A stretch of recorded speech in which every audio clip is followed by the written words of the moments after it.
Hello, welcome to परीक्षा study. आज हम चैप्टर नंबर 3 करने जा रहे हैं, धातु एवं अधातु। इस चैप्टर में हम धातु और अधातु के बारे में जानेंगे और उनसे संबंधित उनके गुणधर्म के बारे में जानेंगे। साक्रिय श्रेणी क्या होती है इसके बारे में जानेंगे। आयनिक यौगिकों के जो गुण क्या होते हैं, कैसे बनते हैं और इनके गुणधर्म के बारे में जानेंगे। इस चैप्टर से जो डिलीट किया गया है इस साल, वो क्या है, धातुओं का निष्कर्षण कैसे किया जाता है और संक्षारण और उसकी रोकथाम, ये टॉपिक इस चैप्टर से डिलीट है। तो आइए शुरू करते हैं इस चैप्टर को। सबसे पहले हम ये जानेंगे, इसमें जो दिया है धातु और अधातु में अपवाद दिया है, लेकिन धातु और अधातु में अपवाद से पहले हमें ये जरूर पता हो कि आखिर धातु क्या होती है और अधातु क्या होती है। कुछ तत्व हैं, कुछ एलिमेंट्स हैं जिनका जो वर्गीकरण किया गया है वो धातु और अधातु के आधार पर किया गया है। धातु क्या होते हैं? धातु एक ऐसी चीज है जो चमकदार होती है, कठोर होती है और जो कमरे नॉर्मल टेम्परेचर पर कैसी होती है, ठोस होती है। और धातु को पीट पीट के हम क्या कर सकते हैं, उसको चादर के रूप में कन्वर्ट कर सकते हैं या फिर हम उसको तार बना सकते हैं, तन्यता जिसे बोला जाता है। तो ये धातु है। अधातु क्या है? इसका उल्टा। अधातु चमकदार नहीं होती, अधातु न ज्यादा कठोर होती है। अधातु गैस ठोस किसी भी अवस्था में पाई जा सकती है। लेकिन इसमें जो दिया है धातु और अधातु में अपवाद, अपवाद मतलब जो इस चीज को गलत प्रूफ करते हैं, जो मैंने अभी बताया है इन चीज को गलत प्रूफ करते हैं। जैसे कि मैंने अभी बताया था कि धातु क्या होते हैं, ठोस होते हैं, लेकिन एक ऐसी धातु है जो ठोस नहीं होती बल्कि द्रव अवस्था में होती है। उस धातु का नाम क्या है? मरकरी। इसके बाद दूसरा अपवाद क्या है? अभी मैंने बताया कि धातु बहुत ज्यादा कठोर होती है, लेकिन कुछ धातु ऐसी होती है जो इतनी मुलायम होती है कि हम उससे क्या कर सकते हैं, चाकू से काट सकते हैं, जिसका गलनांक और घटनांक बहुत ज्यादा कम होता है। जैसे अब कौन सी धातु है? लिथियम, सोडियम और पोटेशियम। ये तीन नाम कई बार एग्जाम में पूछे हुए हैं कि ऐसी कौन सी धातु है जो चाकू से आसानी से काटी जा सकती हैं। तो इनके नाम याद हो, लिथियम, सोडियम और पोटेशियम एक ऐसी धातु है जिन्हें चाकू से आसानी से काटा जा सकता है, जिनका गलनांक बहुत कम होता है। तीसरा अपवाद यह है कि धातु जिनका गलनांक बहुत कम होता है, हथेली पर रखेंगे तो क्या होती है, तुरंत ही क्या होती है, पिघल जाती है। तो ऐसी कौन सी धातु है? गैलियम और सीजियम। इसके बाद अधातु के अपवाद क्या है? जो चीज का विरोध करते हैं। अपवाद मतलब जो विरोध करते हैं। अभी मैं बताया आपको कि अधातु क्या है, चमकदार नहीं होती बल्कि धातु चमकदार होती है, लेकिन एक ऐसी अधातु है जो चमकदार होती है और उसका नाम क्या है? आयोडीन। इसके बाद अधातु विद्युत का कुछ अलग होती है। जैसे लकड़ी अधातु है, इसमें अगर हम करंट फ्लो कराएंगे तो करंट पूरी लकड़ी पे नहीं फैलता है, फ्लो ही नहीं कर पाता इसमें से। लेकिन कुछ ऐसी धातु है जिसमें करंट क्या होता है, फ्लो कर जाता है, जैसे कि ग्रेफाइट। और ये क्या है? कार्बन का ही एक अपरूप है, अपरूप है। तीसरा अपवाद क्या है कि धातु जिसका गलनांक और कटनांक बहुत ज्यादा अधिक होता है, ऐसा कौन सा है? धातु है हीरा। इसका गलनांक और कटनांक बहुत अधिक होता है और ये भी क्या है? कार्बन का ही एक अपरूप है। इसके बाद धातु में रासायनिक गुणधर्म क्या है? धातु में रासायनिक गुणधर्म हम इसके बारे में जानेंगे। सबसे पहले अगर हम धातु में ऑक्सीजन मिला दें, मान लो कोई भी मेटल है, अगर उसमें ऑक्सीजन मिला दें तो क्या बनता है? धातु ऑक्साइड।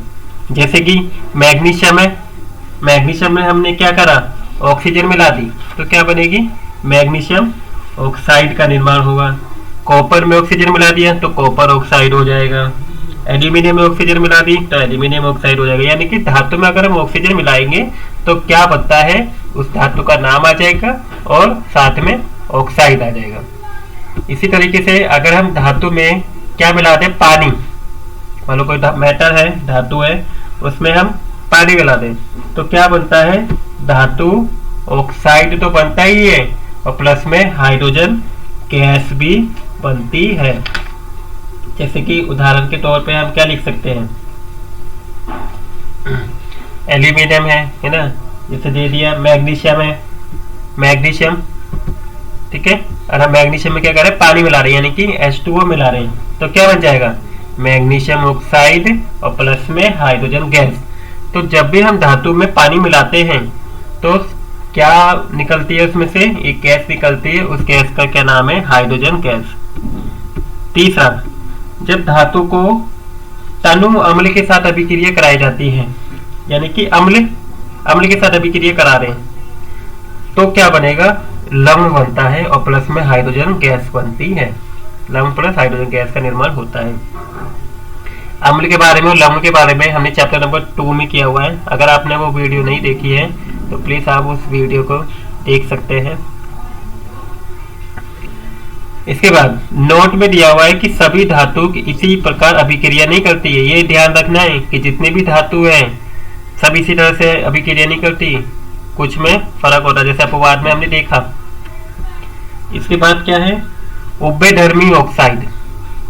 उभयधर्मी ऑक्साइड क्या है, ऐसी धातु ऑक्साइड जो अम्ल क्षारक दोनों से अभिक्रिया करके क्या बना रहे हैं, लवण और जल बना रहे हैं। अभी हम चैप्टर नंबर 2 में भी हमने पढ़ा था कि जब हम अम्ल और क्षारक दोनों को एक साथ एक दूसरे से अभिक्रिया कराते हैं तो क्या बनता है, लवण प्लस जल का निर्माण होता है।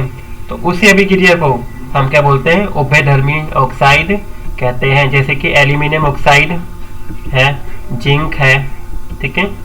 जैसे एल्यूमिनियम ऑक्साइड की हमने क्या करा, अम्ल, HCl क्या है, अम्ल है, हाइड्रोक्लोरिक। तो जब इसकी इससे अभिक्रिया करा रहे तो क्या बनता है, AlCl3 प्लस 3H2O का निर्माण होता है, यानी कि एल्यूमिनियम क्लोराइड और पानी। इसी तरीके से ये है, ये उदाहरण में दिए हुए हैं हमें। इसके बाद हमारा जो नेक्स्ट टॉपिक है वो क्या है, सक्रियता श्रेणी। सक्रियता श्रेणी क्या होती है, सक्रियता श्रेणी वह सूची है जिसमें धातु को क्रियाशीलता के बढ़ते क्रम में लगाया जाता है। मतलब कि कौन सी क्रियाशीलता किस अकॉर्डिंग कैसे काम करती है उसको बढ़ते क्रम में लगाया जाता है। कौन से अधिक अभिक्रियाशील वाली धातु है, कौन सी कम क्रियाशील वाली धातु है, कौन सी जल्दी रिएक्ट कर जाती है, कौन सी देर से रिएक्ट करती है, तो उसको बढ़ते क्रम में लगाना, ठीक है, उसको क्या बोलते हैं हम, सक्रियता श्रेणी कहते हैं। विस्थापन अभिक्रिया के आधार पर सक्रियता श्रेणी को बनाया गया है। इसको किसके अकॉर्डिंग बनाया गया है, विस्थापन अभिक्रिया के आधार पे बनाया हुआ है। तो एक ऐसी सूची जिसमें धातु को बढ़ते क्रम या अवरोही क्रम में लेके एक अधिक अभिक्रियाशील वाली धातु, देखो जो धातु बहुत तेजी से अभिक्रियाशील करती है वो क्या करती है, कम अभिक्रियाशील वाली धातु को उसकी जगह से विस्थापित कर देती है। हमने चैप्टर नंबर 1 में पढ़ा हुआ है कि विस्थापन अभिक्रिया, मैंने आपको कराया था विस्थापन अभिक्रिया। तो विस्थापन अभिक्रिया में क्या होता है, एक तत्व का दूसरे तत्व से विस्थापन हो जाता है, यानी कि जो उच्च अभिक्रियाशील वाली धातु है वो कम अभिक्रियाशील वाली धातु को विस्थापित कर देती है उसके लवण विलयन से। तो उस अभिक्रिया को क्या बोला जाता है, विस्थापन अभिक्रिया। जैसे यहाँ दिखा रखा है धातु A है और B का लवण विलयन है, इसमें मिली हुई है धातु, जैसे ये है आयरन फेरस, ये कॉपर सल्फेट में मिला हुआ है, ठीक है। अब इसने इसके साथ अभिक्रिया करी तो फेरस ने क्या करा, आयरन ने क्या करा, कॉपर को उसकी जगह से विस्थापित कर दिया और क्या हो गया, सल्फेट के साथ फेरस आके यानी कि आयरन आके हो गया और कॉपर क्या हो गया, अलग हो गया। तो जब एक तत्व यानी कि फेरस ने कॉपर को उसकी जगह से विस्थापित कर दिया तो वो कौन सी विस्थापन अभिक्रिया। और ये कब होता है, जब अधिक अभिक्रियाशील वाली धातु कम अभिक्रियाशील वाली धातु को उसकी जगह से हटा दे।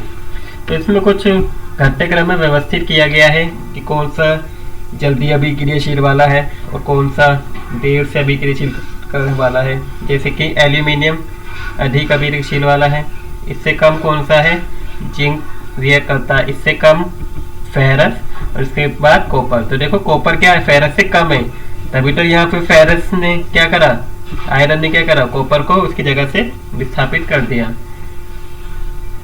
इसकी जो पूरी श्रेणी है वो किताब में दी हुई है ना, तो आप उस किताब में पूरे के पूरे याद कर सकते हैं या फिर ज्यादातर क्वेश्चन में यही 4 पूछे जाते हैं तो आप इन चारों को भी याद कर सकते हैं। कि सबसे अधिक वाला एल्यूमिनियम है, फिर जिंक है, फिर आयरन है, फिर कॉपर है। तो कॉपर सबसे कम है और सबसे अधिक एल्यूमिनियम। इसके बाद आयनिक यौगिक, हम आयनिक यौगिक के बारे में जानेंगे कि आखिर आयनिक यौगिक क्या होता है। जब धातु से अधातु में इलेक्ट्रॉन जाने से बने यौगिक को आयनिक यौगिक कहते हैं। एक धातु और अधातु के हम एक डेफिनेशन में बता देता हूँ, मेरे दिमाग में आइए कि धातु क्या है। धातु इलेक्ट्रॉन को देते हैं। जब मान धातु को, जो मान लो कोई भी धातु है, वो क्या करेगा, अपने इलेक्ट्रॉन को दूसरे तत्व को दे दे। तो जिसमें इलेक्ट्रॉन देने की क्षमता होती है उसको भी हम क्या बोलेंगे, धातु बोलेंगे। और जो इलेक्ट्रॉन लेता है उसको क्या बोलेंगे, हम अधातु बोलेंगे। तो आप ये पॉइंट पे याद रखना कि धातु इलेक्ट्रॉन देता है और अधातु इलेक्ट्रॉन लेता है। धातु से अधातु में इलेक्ट्रॉन जाने से बने यौगिक, जब क्या करता है, धातु ने अधातु का इलेक्ट्रॉन दे दिया तो इससे जो यौगिक बन के तैयार होता है उस यौगिक को क्या बोलते हैं, हम आयनिक यौगिक कहते हैं। उनके आयनों का आदान प्रदान हो गया, यानी कि इलेक्ट्रॉनों का आदान प्रदान हो गया। आयनिक यौगिकों का निर्माण कैसे होता है, जैसे NaCl है यानी कि सोडियम क्लोराइड का निर्माण कैसे हुआ। Na ने क्या करा, अपना एक इलेक्ट्रॉन इसको, Na ने क्या करा, क्लोरीन को इलेक्ट्रॉन दे दिया। तो जब इलेक्ट्रॉन दे दिया तो ये क्या है, Na यानी कि सोडियम क्या है, धातु, और क्लोरीन अधातु, तो इसने इलेक्ट्रॉन ले लिया। तो इससे क्या बन जाएगा, सोडियम क्लोराइड बन जाएगा। ऐसे मैग्नीशियम क्लोराइड है, मैग्नीशियम इलेक्ट्रॉन इसको दे दिया क्लोरीन को, और क्या बन जाएगा, मैग्नीशियम क्लोराइड बन जाएगा। इसके बाद आयनिक यौगिक के गुण क्या है। आयनिक यौगिक जब बनता है, इलेक्ट्रॉन दे के बनता है, जब धातु और धातु को इलेक्ट्रॉन दे देता है उसे आयनिक यौगिक का निर्माण होता है। इससे गुण क्या है कि बहुत ज्यादा कठोर होता है, ठोस होता है, आयनों के बीच में मजबूती आ जाती है और एक दूसरे को खींचते हैं, क्योंकि इलेक्ट्रॉन एक दूसरे को खींचते हैं, जिसकी वजह से में कठोरता आ जाती है, ठोस होता है। पहला गुण ये होगा। दूसरा गुण ये होगा कि ये उच्च गलनांक और कटनांक होगा। इनका गलनांक और कटनांक बहुत ज़्यादा हाई होता है, उच्च होता है, इतनी आसानी से हम इसको गर्म या पिघला नहीं सकते हैं। मजबूत अंतर आयनिक आकर्षण को तोड़ने के लिए, इसमें क्या, मान लो आयनिक यौगिक को अगर तोड़ोगे तो क्या है, हमें ऊर्जा की बहुत ज्यादा जरूरत पड़ती है, तभी हम आयनिक यौगिक को तोड़ पाते हैं। जल में घुल जाता है। जल में घुलने से क्या होता है, इसके आयन्स क्या हो जाते हैं, अलग हो जाते हैं, जिसकी वजह से घुल जाता है। पिघले हुए जलीय विलयन में विद्युत के चालक क्या होता है, आराम से प्रवाह हो जाता है, क्योंकि आयन गति करने लगता है।